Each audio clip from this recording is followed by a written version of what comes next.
Halo semuanya, video ini merupakan proyek akhir dari mata kuliah aplikasi komputer dengan dosen pengampu I Gusti Agung Oka Sudiatnyani, SEMSIAK, yang pada kesempatan kali ini saya akan menjelaskan materi tentang jurnal khusus penjualan.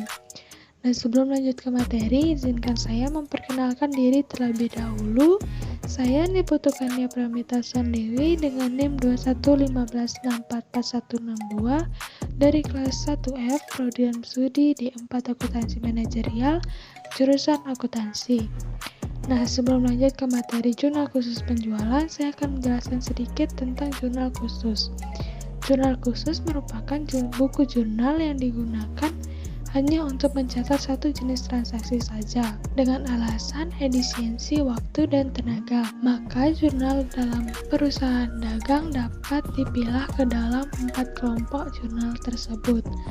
Nah, yang dimaksud dengan 4 kelompok jurnal itu terdiri dari jurnal khusus pembelian, jurnal khusus penerimaan kas, jurnal khusus pengeluaran kas, dan jurnal khusus penjualan. Nah, saya akan menjelaskan materi tentang jurnal khusus penjualan. Nah, apa sih itu jurnal khusus penjualan? Jadi, jurnal khusus penjualan adalah buku harian yang hanya digunakan untuk mencatat transaksi penjualan produk perusahaan secara kredit. Nah, penjualan produk perusahaan secara tunai tidak dicatat di buku harian ini, melainkan dicatat di buku harian atau buku jurnal khusus penerimaan kas.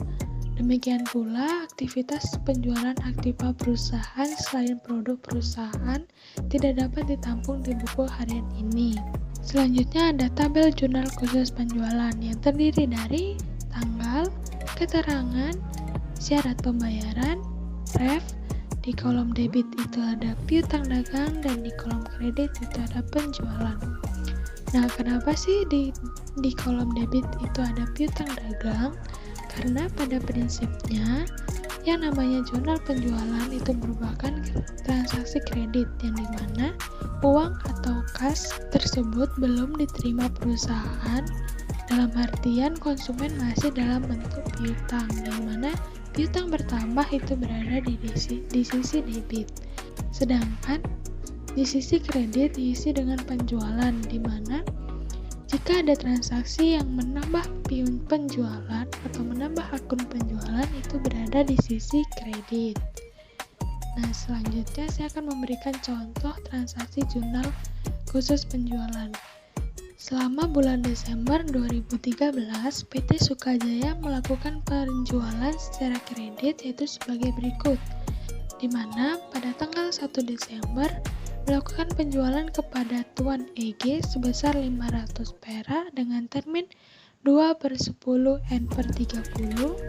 Selanjutnya pada tanggal 5 Desember melakukan penjualan kepada Nyonya HB sebesar 1.750 dengan termin 1/10 N/20. Kemudian pada tanggal 10 Desember melakukan penjualan kepada PT Liwuto sebesar 2.500. Pada tanggal 15 Desember melakukan penjualan kepada Tuan EG lagi sebesar 1.250 dengan termin 1/10 N/30. Selanjutnya pada tanggal 20 Desember 2013 melakukan penjualan kepada PT Warangga sebesar 6.500 dengan termin 1/15 N/30. Dan terakhir pada tanggal 25 Desember melakukan penjualan kepada Nyonya HB sebesar 4.500.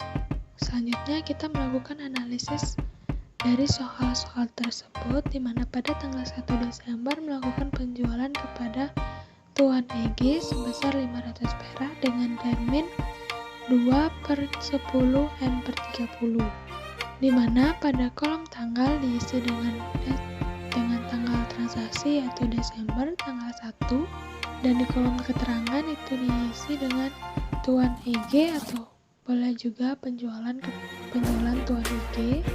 Selanjutnya syarat pembayaran itu 2/10 N/30, refnya kita kosongkan.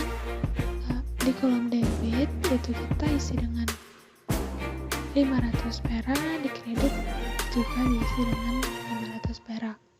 Soal selanjutnya, pada tanggal 5 Desember melakukan penjualan kepada Nyonya AB sebesar 1.750 dengan termin 1/10N/20, di mana pada kolom tanggal kita isi dengan tanggal transaksi yaitu tanggal 5 Desember, kolom keterangan kita isi dengan Nyonya AB, syarat pembayaran yaitu 1/10N/30, refnya kita kosongkan.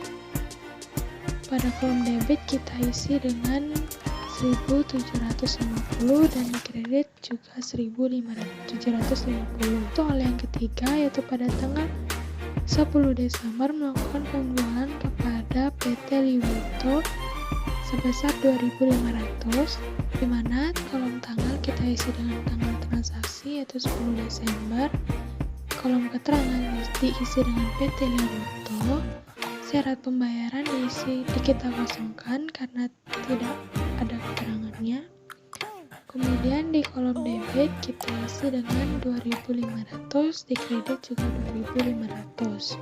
Transaksi selanjutnya itu pada tanggal 15 Desember melakukan penjualan kepada Tuan EG sebesar 1.250 dengan termin 1/10N/30. Pada kolom tanggal kita isi dengan 15 Desember, kolom keterangan kita isi dengan Tuan EG, kolom syarat pembayaran kita isi dengan 1/10N/30, kolom ref kita kosongkan, kolom debit kita isi dengan 1.250, kredit juga 1.250. Transaksi selanjutnya pada tanggal 20 Desember 2013 melakukan penjualan kepada PT Warangga sebesar 6.500 dengan termin 1/15N/30. Di kolom tanggal kita isi dengan tanggal transaksi yaitu tanggal 20 Desember. Kolom keterangan kita isi dengan PT Warangga. Kolom syarat pembayaran kita isi dengan 1/15N/30. Kolom ref kita kosongkan. Kolom debit kita isi dengan 6.500. Kolom kredit juga 6.500. Transaksi yang terakhir yaitu pada tanggal 25 Desember melakukan penjualan kepada Nyonya AB sebesar 4.500. Pada kolom tanggal kita isi dengan tanggal transaksi yaitu tanggal 25 Desember. Kolom keterangan kita isi dengan Nyonya AB. Syarat pembayaran kita kosongkan. Kolom ref juga kita kosongkan. Selanjutnya di kolom debit kita isi dengan 4.500. Kolom kredit diisi dengan 4.500. Langkah selanjutnya yaitu menjumlah kolom debit dan menjumlah kolom kredit, di mana hasil dari kolom debit dan kolom kredit itu harus sama atau balance. Selanjutnya kesimpulan dari materi yang telah saya paparkan yaitu jurnal khusus penjualan merupakan jurnal yang dikhususkan untuk mencatat transaksi secara kredit atau secara utang. Dan kolom-kolom yang ada pada jurnal penjualan itu ada kolom tanggal, keterangan, syarat pembayaran, ref, debit yang diisi dengan piutang dagang, kredit yang diisi dengan penjualan. Sekian tadi pemaparan materi tentang jurnal khusus penjualan. Saya mohon maaf jika ada salah kata atau pengucapan saat penayangan video, dan saya ucapkan terima kasih karena sudah menonton video ini. Semoga membantu kalian semua. Jangan lupa like, komen, dan subscribe. Sampai jumpa di video selanjutnya. Bye.